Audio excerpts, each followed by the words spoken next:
Welcome back to the woods. Find a quiet place, maybe a cup of tea or something warm, and let's step together into a slower world, where the days pass gently and small creatures live simple, beautiful lives beneath the trees. A fine mist hung over the valley that morning, thin as breath, softening every edge of the waking forest. Dew clung to the reeds and the brambles along the path, and the air was damp with the scent of earth and fern. The brook murmured quietly somewhere beyond the birches, its voice low and steady, a familiar comfort. The hare was the first to stir. He stepped outside his burrow beneath the roots of an old oak, stretched, and watched as the fog drifted like smoke through the trees. His fur was still darkened by sleep, and his ears twitched toward every distant sound. The drip of water, the rustle of sparrows among the ivy, the faint creak of branches above. It was a day for small things, he thought. A quiet day, not meant for rushing. He set off toward the meadow, where the grass still held pearls of dew, each one trembling in the faint light. The sky was pale gray, not stormy, just waiting, undecided. As he walked, he hummed softly to himself, the tune half forgotten from an evening spent around someone's fire the week before. Near the bend in the path, he found the badger standing beside a fallen log, peering down into a hollow with intense concentration. "What are you doing?" asked the hare, his voice still hushed by the morning. The badger grunted without looking up. "Listening? To what?" He tapped the log gently with one paw. "There's something living under here." The hare tilted his head. "Something?" The badger nodded, and before the hare could stop him, rolled the log aside with one firm shove. Beneath, a small field mouse blinked up at them, clutching a sprig of moss like a blanket. "Oh," said the badger, surprised. "It's only you." The mouse brushed dirt from her fur and stood up. "Only me? I've been living here 3 weeks. You nearly dropped that on my tail." The badger coughed awkwardly. "Apologies. I thought it was a beetle." "A beetle?" The mouse frowned. "Do I sound like a beetle?" The hare, struggling not to laugh, said, "You do rustle a bit." The mouse sighed, but there was a faint smile beneath it. "Well, since you're both up, I suppose we might as well share breakfast." They gathered at the edge of the clearing, where the mouse had arranged her tiny kitchen. A flat stone for chopping, a hollow acorn cap for mixing, and a small leaf-covered jar that smelled faintly of berries and mint. The badger sat back against a root, watching the mouse slice pieces of apple with delicate care. The hare fetched a few sprigs of fresh clover, and soon the three of them had a simple meal spread before them. Bread baked from crushed seeds, fruit, and a little honey the mouse had saved from summer. The fog was lifting by then, curling away from the trees and rising toward the pale sky. Sunlight began to touch the clearing, soft and golden, making the dew sparkle. Steam rose from their mugs of tea, and for a while, they simply sat in silence, listening to the slow waking of the woods. The hare broke it first. "You know," he said, "the pond's nearly covered in duckweed again. Someone should clear it before the frogs vanish entirely." "Someone?" the badger asked, eyeing him. The hare nodded. "Yes, someone." The mouse sipped her tea. "And I suppose you mean us?" "Well," the hare said with a grin, "you're small, he's strong, and I'm fast. That's a useful combination." "Convenient," muttered the badger, "for you." By mid-morning, they'd reached the pond, a wide, shallow basin ringed with cattails and willows. The water gleamed faintly beneath a thick blanket of green. The frogs, indeed, were nowhere to be seen.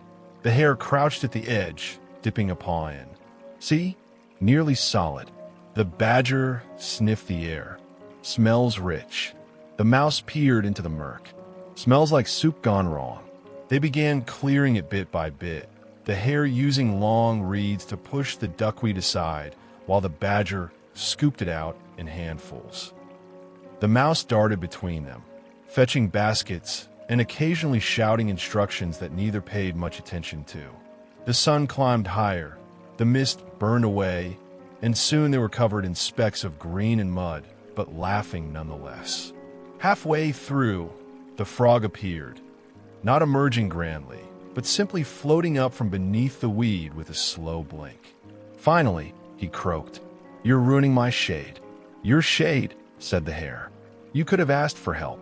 The frog shrugged, didn't want to interrupt. "You all look busy." They laughed again, and by noon the pond was clear. The surface shone like glass, reflecting the blue above and the trembling leaves along its rim. Dragonflies zipped across it in flashes of color, and somewhere a kingfisher called. They sat by the bank to rest. The badger stretched, the hare sprawled in the grass, and the mouse dipped her paws in the cool water, washing away the dirt. "It looks better," she said softly. The frog nodded, his reflection trembling in the ripples. "It feels better." When afternoon came, the light mellowed, turning the world gold at the edges. They decided to walk back through the meadow, carrying baskets of duckweed that the mouse insisted would make good compost. The air was warm still, but the scent of the coming season was there, that faint, dry sweetness that comes before autumn. Crickets sang in the tall grass, and the wind made waves of motion through the fields. They stopped by the old willow, where the shade was deep and dappled. The hare lay on his back, watching clouds drift. The badger began carving something into a bit of bark. The mouse brewed one last pot of tea from a handful of leaves she carried, the water heating in a small tin cup balanced between two stones. "Strange," the hare murmured after a while. "The days always feel longest when you don't plan them." "They're the best ones too," said the mouse. The badger nodded, not looking up from his carving. "Because there's time enough for everything." When the tea was ready, they passed it between them. The steam rose in the fading light, and the forest grew softer around the edges. The hum of insects, the murmur of the brook, the long shadows slipping slowly over the ground. As evening came, they parted at the crossroads, each taking a path back toward home. The frog waved lazily from the pond's edge, already half dozing again. The badger disappeared into the trees with his carving tucked under one arm. The hare lingered a little longer, watching the sun sink below the ridge, until only the tops of the birches caught the last of its glow. Then he turned for home, the sound of the water fading behind him, and the quiet woods settling once more into their endless, peaceful rhythm. The next morning arrived, softer still, brushed with the faint chill that only early autumn brings. Mist lay low across the ground, thicker than the day before, and the spiderwebs that spanned the brambles sparkled under it like silver lace. The light came slow, a pale, diffused glow through the fog, and the forest seemed to hold its breath, hushed and waiting. The badger woke before dawn, his den dim and cool. He lit a small oil lamp, the flame flickering against the clay walls, and sat by his workbench, where yesterday's carving waited. It was a simple piece, a curved bit of bark smoothed and shaped into a shallow dish. But he wasn't finished yet. He ran a paw along its edge, nodding thoughtfully, then began sanding the surface with careful, rhythmic strokes. The sound, soft rasping, steady as rain, filled the burrow. A pleasant, slow start to the day. When the sun finally began to break through the mist, he packed his tools into a leather pouch and stepped outside.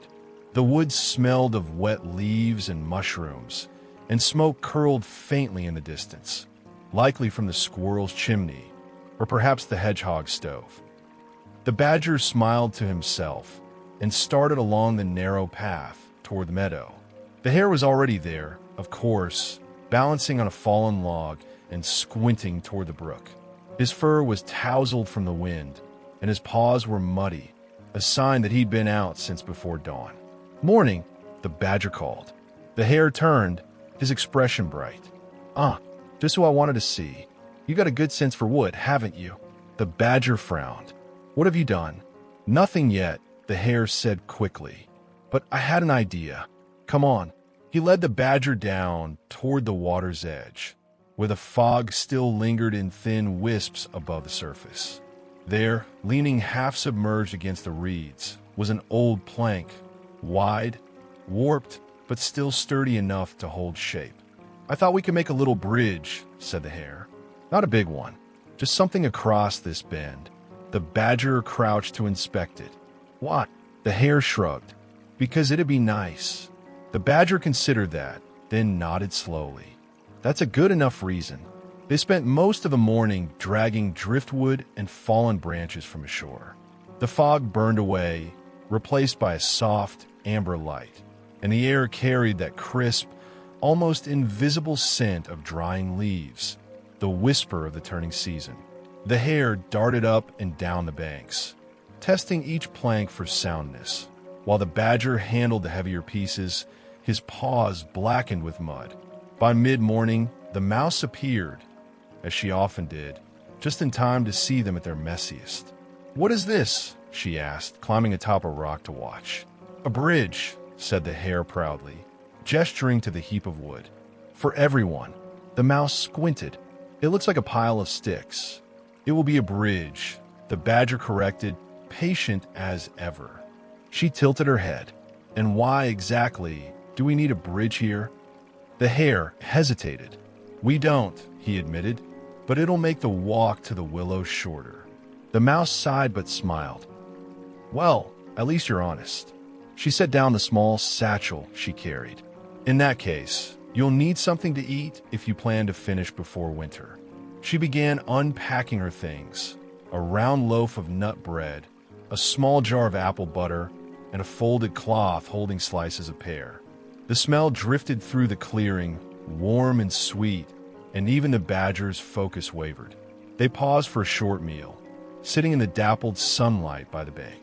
The hare tore his bread into small pieces, dipping them in the apple butter with exaggerated care. The badger ate slowly, as he always did, while the mouse leaned back against her satchel, watching the stream sparkle between the reeds. "This is a fine day," the hare murmured. "Almost makes you forget how quickly the season's turning." "It hasn't turned yet," said the badger, his deep voice calm. "We still have time." The mouse nodded. Enough time for a bridge, at least. When they returned to work, the rhythm came naturally.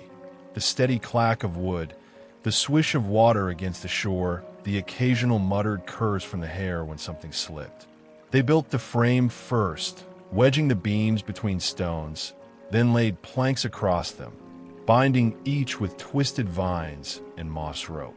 It wasn't perfect, but it had a kind of charm, uneven yet strong, built with care and laughter more than skill. By the time the sun dipped low, streaking the sky in amber and rose, the bridge stood completed. A small thing, barely enough for a badger to cross comfortably, but solid beneath their paws. They tested it one by one. First the mouse, light and nimble, then the hare, bounding from one end to the other, and finally the badger, whose slow, steady steps made the wood creak in protest, though it held. When he reached the far side, he nodded. "Good work." The hare grinned. "We should make a sign." "A sign?" the mouse asked. "Yes. Bridge of," he paused, tapping his chin. "Bridge of the Three Builders." The badger snorted. "Pretentious." "True," the mouse added, "but accurate." They laughed, the sound carrying softly over the quiet water. The sun lingered just above the treetops, and the light fell golden through the reeds. Dragonflies skimmed the surface, their wings flashing, and somewhere across the brook, a woodpecker began its evening tapping. The air had grown cooler, enough to make the hare's breath mist faintly when he laughed again. "Well," the badger said at last, "it's sturdy. That's what matters." And the hare added, "It's ours." The mouse stood on the bridge's midpoint, her reflection rippling below. "Then we'll meet here again," she said, "when the first frost comes." "Deal," said the hare. The badger nodded. They parted as twilight deepened, the path home lit by fireflies and the faint gleam of stars beginning to show through the treetops. The hare lingered a while longer, sitting on the bridge's edge, watching the water flow beneath. The wood was still warm from the day's sun, and the faint hum of the forest surrounded him.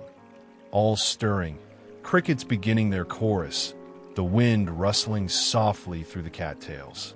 He felt something quiet and complete in that moment. The kind of peace that comes only after a day well spent, the sort that leaves you tired, but in a good way. A kind of stillness that asked for nothing more. He smiled to himself and whispered, "A bridge for crossing and for resting." Then he hopped down, brushed the dust from his fur, and made his way home beneath the whispering trees, his heart light, his mind already half dreaming of tomorrow. The morning of the frost arrived silently, as though the forest had held its breath all through the night. Even before dawn, a pale sheen glimmered across every surface. The grass silvered, the leaves edged in delicate white, and the air itself thin and sharp, the kind that stings pleasantly in the nose. The brook moved slower, whispering beneath a veil of mist, and every step through the meadow gave a soft, crisp sound. The mouse was the first to see it. She'd woken before light, as was her habit when the nights grew cold, to check on her stores, rows of small jars and neatly wrapped leaves tucked into a hollow beneath the roots of a hazel tree. She tested each lid, counted each bundle, then stepped outside with a small sigh. Her breath puffed in clouds. She looked across the meadow and smiled. The frost had turned the world to glass. Even the smallest twigs glowed faintly in the dim light, and her own footprints left tiny crescents behind her. She pulled her shawl a little tighter and began walking toward the brook where their bridge waited. Along the way, she met the hare bounding down from the hill with that half-awake energy that came so naturally to him. Frost clung to his whiskers. "You're early," she said. "I couldn't sleep," he replied, landing neatly beside her. The ground looked like stars. The mouse laughed softly. "You say that every first frost, and it's true every time." They walked on together in silence, their breath mingling in the air. The forest was still, no wind, no bird song, just the faint hum of water and the crunch beneath their feet. When they reached the clearing by the brook, the bridge stood exactly as they'd left it, though now it wore a thin coat of ice, each plank shining in the pale dawn. The hare stepped forward carefully and pressed a paw to the surface. "Cold," he said. "Solid, though." The mouse hopped up after him, her tiny claws leaving faint marks on the frost. "You think he'll come?" "He always does," said the hare. And indeed, moments later, they heard the low, steady sound of heavy steps through the undergrowth. The badger emerged from the fog, wrapped in a scarf that had clearly been knitted for someone much smaller. "You look festive," said the hare. "I look warm," replied the badger, unbothered. He crossed the frost-stiff grass to join them, the wood creaking faintly under his weight. The three of them stood together, watching the brook slide slowly beneath, the reflection of bare branches trembling in the pale water. "It's held through the rain," the badger said, tapping one paw against the plank. "And now the frost. Not bad work." "Of course not," said the hare. "It's ours." The mouse smiled faintly, her breath clouding in front of her. "It feels smaller now, though." The badger nodded. "That's because the forest has grown larger." They stayed like that for a while, not speaking much, just standing together as the sun began to rise behind the ridge. Light spilled over the trees in slow waves, catching on the frost, and for a brief moment, everything shimmered. The bridge, the water, even their fur. The hare leaned on the railing, gazing at the reflection. "Strange," he murmured. "It's only been a few weeks, but it feels like another world already." "That's how seasons work," said the mouse softly. They turned without asking. The badger crouched, brushing a patch of frost from the plank. "That's why we build things, so we can come back and remember." The hare looked at him and smiled. "You're wiser than you look." "Older too," said the badger. By midday, the frost had begun to melt, Drops of water trickled from the reeds, and the air filled with that clean, bright smell that comes after cold. The mouse unpacked a small bundle she carried: 3 slices of chestnut bread, a pot of rowanberry jam, and a few roasted seeds. They sat together on the bridge's edge, legs dangling above the water, sharing quietly. It wasn't a feast, but it was enough. The badger ate slowly, savoring the warmth of the bread. The hare spread jam across his slice with a pawful of enthusiasm, nearly dropping it into the brook. The mouse, as always, watched the sky between bites. A gust of wind rattled the reeds, sending a small flurry of pale leaves across the surface. "Winter will come soon," the mouse said. "Not yet," replied the hare. "There's still color in the trees." The badger tilted his head toward the ridge. "You can smell it, though." The cold's waiting. They fell silent again, listening. The forest had a different tone now. Not the bright chatter of summer, but a slower rhythm, more thoughtful. Somewhere deep within the trees, a woodpecker tapped once, twice, then stopped. A few birds passed overhead, their calls faint and echoing. The hare leaned back, paused behind his head. "You know," he said, "we should make something else before the snow comes." "Another bridge?" asked the mouse, amused. He shook his head. "No, maybe a bench. A place to sit when we come here again." The badger nodded approvingly. "A bench, yes. Something simple. Something that lasts."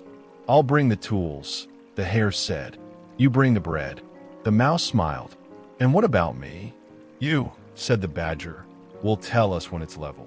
She laughed, that soft, musical sound that made the air seem warmer, and the 3 of them sat together a while longer, the sunlight slowly melting the frost beneath their feet. When afternoon came, the air turned golden again, as if summer had returned for a moment just to say goodbye. The water sparkled. The last of the frost dripped from the leaves and fell into the brook with tiny plinks. The friends gathered their things and began the walk home, following the same narrow path through the meadow. The hare bounded ahead, his long shadow skipping across the ground. The mouse trailed behind him, humming softly to herself, while the badger walked last, carrying the empty satchel and watching the light fade between the trees. By the time they reached the fork in the path, the sky had deepened to amber. The air was still, and the faint scent of pine smoke drifted from somewhere in the valley, someone preparing their stove for the evening. "Same time tomorrow?" the hare asked, turning back. The mouse nodded. "For the bench." The badger smiled. "We'll need a good piece of wood. Something strong." "We'll find it," said the hare. They parted ways there, each vanishing into their own part of the forest, until only the sound of their steps faded into the hush of evening. The bridge remained behind them, small, simple, shining faintly under the low sun, waiting quietly for their return. And as the last light slipped through the trees, the brook whispered below, patient as always, carrying the reflections of 3 friends and a day perfectly spent into the slow, endless rhythm of the woods. The next morning came clear and cold, the kind of morning that feels like the world has been washed and left to dry under a pale, silver sky. The frost had returned in earnest, sharper now, coating every leaf and stem until the forest glowed faintly in the dawn. The air tasted clean and bright, and the ground gave a soft crunch under every paw. The hare was first to arrive at the bridge. He carried a bundle of thin rope and a small wooden mallet, both swinging from a strap across his shoulder. His breath came in steady puffs as he crossed the meadow, and his fur bristled against the chill. When he reached the clearing, he paused a moment to look around. The brook was half-laced with thin ice at its edges, and the light made the surface shimmer like glass. The bridge stood as it always had, steady and humble, its surface traced by frost.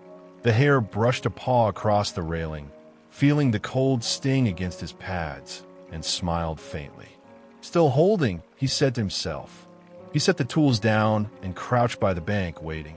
The first to appear was the mouse, wrapped in her little shawl and carrying a pouch slung across her back. She waved when she saw him. "You're early," she said. "Habit," he replied. "Can't stay in bed when the sun's this clear." She nodded, climbing onto the bridge to inspect their work. Her claws made soft scratches in the frost as she walked. "It's colder today," she said, her voice almost a whisper.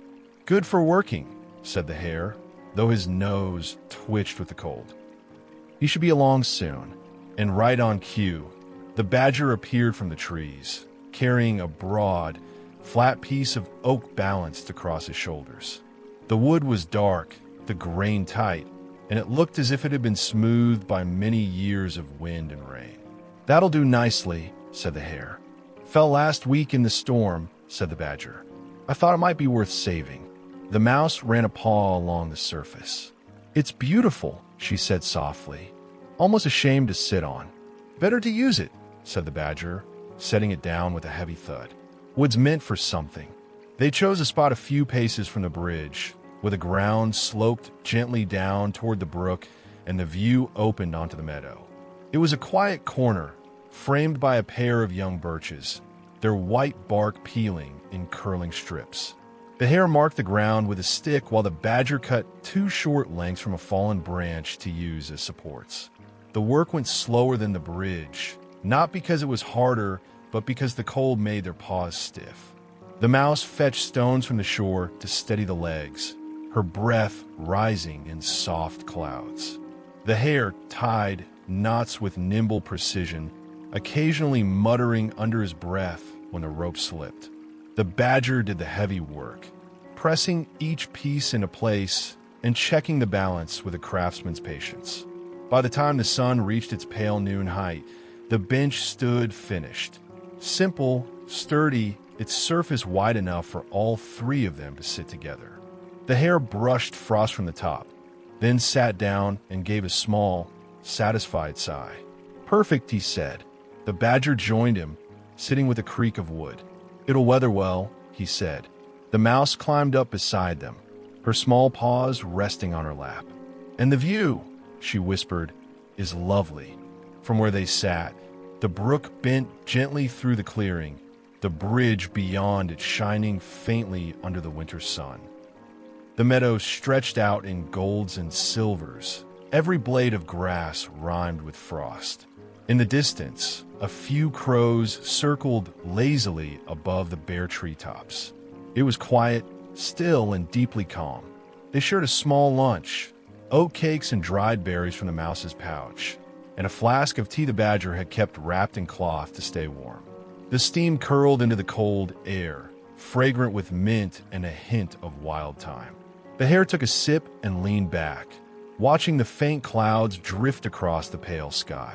"You ever notice," he said softly, "how quiet the forest gets right before snow?" The mouse tilted her head. "You think it's coming?" "Maybe," he said. "The air feels expectant." The badger nodded slowly. A stillness before change. Always a good sign. The afternoon drifted by without hurry. The light stayed thin and gold, turning the frost into tiny flames wherever it touched. The friends talked little, content to simply sit and watch the forest breathe. Every so often a gust of wind would stir the reeds, sending a shimmer through the frozen meadow. Somewhere far off, a wood pigeon cooed. When the tea was gone, the hare stood and stretched, stamping his paws to warm them. "We should mark it somehow," he said, "so others know it's ours." The mouse smiled. "You and your signs." But she rummaged through her pouch and pulled out a small, flat pebble, pale and smooth. "Here," she said, handing it to him. The hare took it, turned it in his paw, and grinned. "Perfect." The badger produced his carving knife, and together they etched 3 small marks into the surface, a long slash for the hare, a round notch for the badger, and a fine cross for the mouse. They set the pebble at the bench's base, half hidden in the frost. "There," said the hare. "Now it's ours for certain." The badger nodded. "And when the snow melts, it'll still be here." They stayed a little longer as the light began to fade. each lost in their own quiet thoughts. The mouse traced the grain of the wood with one paw. The badger watched the slow flow of the brook. The hare tilted his head toward the ridge where clouds were gathering, soft, heavy, and gray. "Snow," he said finally. "It's coming. Tomorrow, maybe," murmured the mouse. "Then we'll meet again when it falls," said the badger. The hare smiled. "And bring something warm to eat." "Something with apples," said the mouse. "And honey," added the hare. The badger chuckled. "I'll see what I can do." By the time they left, the sky had deepened to lavender. The frost glittered under the fading light, and the first few snowflakes, light, uncertain, began to drift down from the clouds. The bridge, the bench, the brook, all shimmered faintly in the twilight, as if holding the memory of their laughter and work. They walked home together as the snow began to fall in earnest, the hare bounding ahead to catch flakes on his nose, the mouse humming under her breath, the badger's heavy steps marking the path behind them. And when they finally parted at the fork in the woods, the forest had already begun to change. The world softened, quieted, ready for winter's long, gentle sleep. Above them, snow fell thick and slow, blanketing the earth, settling over the bench and the bridge alike, tucking their handiwork beneath a soft, white hush. Winter deepened its hold over the forest in the quietest way imaginable. No sudden storms, no cracking ice or howling wind. Only the steady, soft descent of snow day after day, until every branch bowed beneath its weight and the world seemed carved from milk and silence. The brook ran slow and secret now, a dark ribbon beneath the frozen crust, whispering faintly under its icy lid. The bridge and bench the friends had built were buried halfway, only the tops of their wooden rails showing through a gentle mound of snow, like old memories peeking through sleep. In the little burrow near the elm, the mouse stirred early that morning, her whiskers twitching as she blinked in the half-light. The air was cool but not cold. The warmth of her small hearth had kept through the night. A thin curl of smoke rose from the last embers, sending the air with dried herbs and a faint sweetness of roasted acorn meal. She slipped from her bed of moss and pine fluff, pulled her shawl tight, and checked the window. Frost had painted the glass in swirling shapes, like rivers and feathers and distant trees. She smiled to herself. "Perfect for a visit," she whispered. From a small cupboard, she fetched a tiny clay pot of honey, sealed with beeswax. Next came a handful of dried apple slices and a paper-wrapped bundle of chestnut bread she'd baked 2 days before. She tucked everything carefully into a small woven satchel, then opened the wooden latch on her door. The cold greeted her like an old friend, crisp, clean, and faintly sweet. Her paws sank into the powdery snow as she stepped outside, and the world glowed in shades of white and blue. The sky was pale, the air utterly still. Somewhere deep in the woods, a branch gave a muffled creak under the weight of snow. The mouse started along the narrow path that wound between the trees, her footprints marking the first sign of life that morning. It took her some time to reach the badger's den. For every few steps, she paused to look around, at the snow-laden firs bending low, at the fine smoke rising from distant burrows, at the sun glinting faintly through the clouds. By the time she reached the wide hollow beneath the roots of the old oak, her whiskers sparkled with tiny flecks of frost. She tapped lightly on the frozen bark beside the entrance. A low, familiar rumble answered. "Come in if you can fit through the drift." She laughed softly and wriggled her way in, pushing through the snow-packed tunnel until the warmth met her halfway. Inside, the badger's den glowed gold and amber. Firelight danced across the walls, and the scent of pine resin and wood smoke filled the air. The badger sat by the hearth, stirring a small iron pot hung above the flames. Steam rose thick and fragrant, carrying the smell of roots and wild herbs. "You're early," he said, smiling beneath his gray whiskers. "And brave, walking through this cold." "I brought breakfast," she said, unpacking her satchel. The badger's eyes brightened. "Honey and apples?" "And bread," she said proudly. "Chestnut flour this time." He gave a contented grunt. "Then it's a feast." As they ate, the badger told her of the hare, how he'd come by 2 days earlier, covered in snow and laughing about a fox who'd slipped on the ice near the river bend. Said he'd be back soon, the badger said. Wanted to see how the bridge was holding. The mouse smiled. "It'll be hidden completely by now." "Likely," said the badger. "But come spring, it'll be waiting." They finished their meal slowly, letting the warmth of the fire sink into their fur. Outside, the snow kept falling, silent and endless, softening the world. After a while, the badger stood and fetched a large clay jar from a shelf. "Here," he said, pouring her a small cup of dark amber liquid. "Birch sap and elderberry. Keeps the cold away." The mouse accepted it gratefully, holding it close in her small paws. The drink was sweet and slightly tart, leaving a warmth that spread down her tail. "You always have something clever stored away," she said. He chuckled. "Habit of long winters." For a while, neither spoke. The fire crackled. The snow whispered faintly at the entrance. It was a peaceful kind of silence, the kind that wrapped around you like a blanket. Then the badger's ears twitched. "Hear that?" The mouse tilted her head. Outside, faint but clear, came a rhythmic crunching sound. Quick, light steps over snow. A moment later, the hare appeared at the tunnel entrance, brushing snow from his ears and shaking himself like a dog. "You two look cozy," he said, grinning. "I nearly froze my whiskers off out there." The mouse laughed. "We were just talking about you." "Good things, I hope," he said, stamping his paws by the fire. "Only the truth," said the badger. "Sit down before you melt." The hare dropped onto a low stool, sighing as warmth crept back into his limbs. "It's a miracle I made it.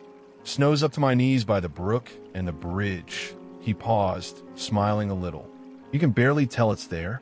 Just a soft rise under the snow." The badger nodded. "We built it well." "That we did." The hare reached into his coat and pulled out a small bundle wrapped in leaves. "Brought something for tea." The mouse's whiskers twitched. "What is it?" "Rose hips and winter mint. Found them yesterday near the southern ridge. The only patch the snow hadn't swallowed yet." The badger raised his brows. "You risked the ridge for herbs?" The hare grinned. "Worth it for good tea." They all laughed, and soon the den was filled with a rich, tangy scent of brewing rose hips and mint. Steam curled upward in lazy ribbons, catching the firelight and blurring the edges of the room until it felt like they were sitting in a dream. Later, when the light began to fade, they decided to venture out together. The snow had stopped, leaving the world soft and pale, the air perfectly still. The three friends walked through the clearing, following the path to the brook. The forest seemed transformed, every tree heavy with snow, every sound muffled to a hush. The hare led the way, bounding lightly over drifts, while the mouse followed close behind, the badger's larger shape keeping the pace slow and steady. When they reached the bridge, they stopped.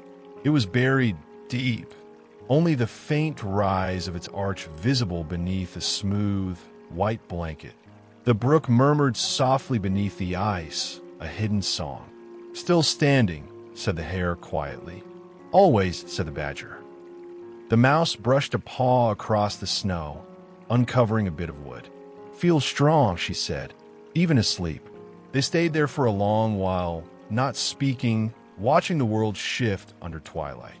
The sky had turned deep blue, and the first stars trembled faintly above the trees.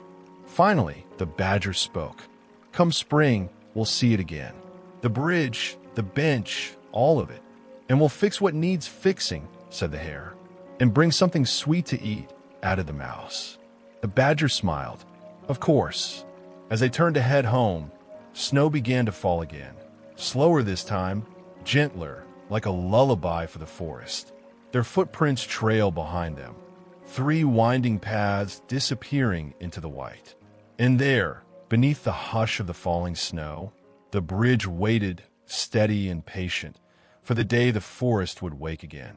When the thaw finally came, it did not rush in with roaring streams or broken ice, but crept gently, day by day, a quiet softening of the world.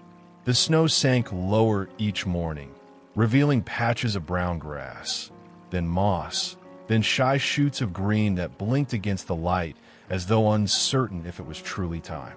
The brook was the first to stir.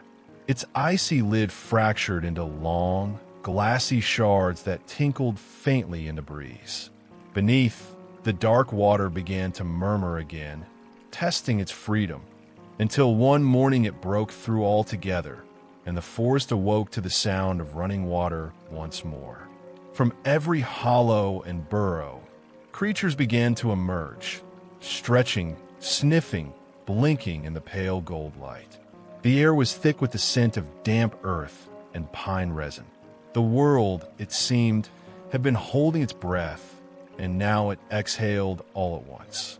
At the edge of the meadow, the mouse stood outside her burrow, paws folded around a cup of nettle tea, steam curling up past her nose. She smiled at the sound of the brook. It was a sound she had missed deeply, one that seemed to make the air feel alive again. She had been up since dawn, sweeping her doorstep clear of the last stubborn frost and checking the tiny shoots of herbs she'd planted before winter. The mint had survived. The chamomile had not. But new buds were showing, a promise for warmer days. As she turned to go back inside, a familiar shape came bounding over the hill. Tall ears, swift steps, a grin already forming before he'd even reached her. "Morning," called the hare. "You smell like spring itself." The mouse laughed. "I smell like damn moss and old tea." "Better than snow," said the hare, landing lightly in front of her. He held something behind his back. "What's that?" He grinned and produced a bundle of early blooms, tiny white starflowers and the first crocuses of the season, their petals still half folded from the cold. "Found them near the ridge," he said. "The snow melts faster there." The mouse took them gently, touched by the gesture. "They're beautiful," she said. "You always find the first flowers." "Someone has to." The hare leaned closer, lowering his voice. "He's awake too, you know. I passed his den. Said he'd meet us by the bridge." The mouse's whiskers lifted in a smile. "Then we'd best bring something to eat." The badger was already there when they arrived, sitting on the bench they'd built months before, brushing away damp leaves. The wood had held strong through winter, though it was darker now, worn smooth by frost and rain. The air was full of movement, the brook tumbling lively beside them, birds darting through branches, the soft rustle of small animals waking. Sunlight dappled through the still bare canopy, turning every droplet of meltwater into a spark. The badger looked up as they approached. "Right on time," he said, his voice warm. "Wouldn't miss it," said the hare, setting down a basket. "She brought honey cakes." "Of course I did," said the mouse, pretending to scold. "And you'd better not eat them all." The badger chuckled and shifted aside to make room. "It's good to see the world alive again," he said, looking out over the brook. "I almost forgot how green everything can be." The hare nodded. Hard to believe all this was under snow just a week ago. The mouse unfolded a small cloth and set out their meal. Honey cakes glazed with flour syrup, slices of pear, a little jar of butter, and a pot of tea that still steamed faintly in the cool air. They ate slowly, savoring every bite as if the flavors themselves were brighter after the long sleep of winter. Bees hummed faintly somewhere among the catkins, testing the season just as the animals were. When they finished, the badger stood and crossed to the bridge. It had survived the snow, though the edges were frayed and one of the railings leaned slightly. He ran a paw along the wood, thoughtful. "It's weathered, but not broken," he said. The hare crouched to inspect a crack along the side. A bit of sanding, maybe some pitch. She'll be good as new. I'll bring tools tomorrow, said the badger. We'll mend it proper. The mouse padded closer, brushing her paw against the grain. It's strange, she murmured. After all that snow, it still feels alive, like it's been waiting. The hare smiled. It's a good bridge, knows its purpose. As they worked, patching small spots with moss and bark, tightening old ropes, the forest around them seemed to hum. Not loudly, but in a steady rhythm, as if everything was stirring from the same dream. The mouse noticed it first, a soft gleam just beneath the water, caught on a bend of current. What's that? She asked, pointing with her paw. The hare squinted. Something shiny. The badger fetched a long stick, reaching into the stream until he hooked it gently. When he lifted it free, a small, mud-caked object dangled from the end, half a wooden box sealed tight with resin. Well now, he murmured, setting it down on the bridge. The mouse leaned closer. Do you think it washed down from upstream? Likely, said the hare. The current's strong this time of year. The badger turned the box over in his thick paws. It was small, perhaps the size of a loaf of bread, carved from dark wood and marked with faint, swirling patterns worn by water. Feels old, he said softly. The mouse brushed away the mud with the edge of her paw, revealing a clasp. Should we open it? The hare hesitated. Could be someone's lost belonging, or a gift the river decided to return, said the badger quietly. He lifted the clasp carefully. It came loose with a faint click, and the lid opened with a soft sigh of damp air. Inside, nestled in a bed of dry moss, miraculously untouched by the water, was a small collection of things. A smooth river stone painted with tiny blue dots, a length of twine braided with faded red thread, and a piece of folded parchment. The hare unfolded it gently. The writing was faded, but clear enough to read. For whoever finds this, may the forest guide your steps and keep you kind. No name, no signature, only those words. The mouse touched the edge of the paper reverently. How long do you think it's been here? Years, maybe, said the badger. The river keeps its secrets well. The hare turned the little stone in his paw. Someone cared enough to leave this. The badger closed the box again, brushing his paw across the lid. Then we'll keep it safe. The mouse nodded. In the den by the fire. It'll stay dry there. And maybe one day, said the hare, someone else will add something to it. Maybe we should, said the badger. Something of ours. To remind whoever finds it next that kindness still lives here. They didn't decide that day what to place inside, but the thought lingered as they sat by the bench until the light began to fade. The brook shimmered with gold where the setting sun touched it, and the air carried the smell of thawing soil and new growth. When they finally rose to leave, the mouse glanced back at the bridge, at the repaired rail, and the faint gleam of water beneath. Strange, she said softly, how some things last through the cold. Good things always do, said the badger. And now it's spring, added the hare, stretching. Time to start something new.